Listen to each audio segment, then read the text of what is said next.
Welcome back to Lone Star Grillz. Today, we're going to share 3 game-changing tips for you to make the best pork tenderloin you've ever had. We're talking about beautiful smoke flavor, incredible crust, and a juicy, tender bite. So smash that like button and let's go.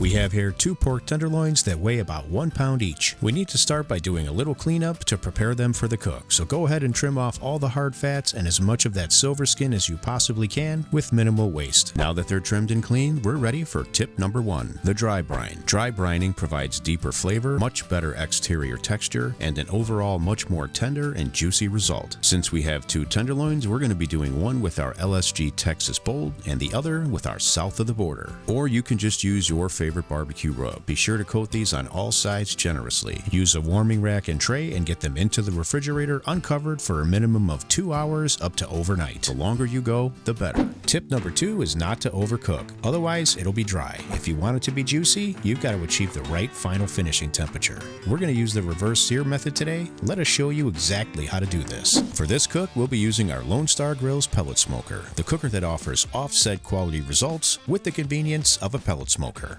Preheat to 225 degrees Fahrenheit. Once fully preheated, get the tenderloins on with a meat probe to monitor temperatures, close the lid, and let them absorb some delicious smoke flavor. For the first part of this cook, we want the tenderloins to reach roughly 125 degrees Fahrenheit in the center, and that'll take approximately 1 hour. And you can conveniently monitor temperatures from the app. Once the tenderloins reach 125 degrees in the center, remove them and rest them loosely in foil. Now we're going to get ready for the sear. Carefully pull back the bottom rack, then slide over your searing cover to expose the searing area. Switch into manual feed mode at a 100% feed rate. You can do this from the app or from the controller. Then just close the lid and allow it to preheat for the sear for about 10 to 12 minutes. Sear on each side for about 60 seconds twice for a total of 4 minutes, or until they hit or break 137 degrees Fahrenheit. And for our last tip, tip number 3, just give these a short 5-minute rest in foil before serving. That'll allow the temperatures to carry over to a safe 140 to 145 degrees Fahrenheit final finishing temperature. Now you can slice and serve, and just take a look at these results. Perfect crust on the outside while tender and juicy inside. We hope you enjoyed today's video. Thank you so much for watching. Don't forget to leave us a comment. Let us know what you thought of this recipe and let us know what you'd like to see in the future. And as always, if you've got questions on any of our products, give us a call or check out our links below. See you on the next one.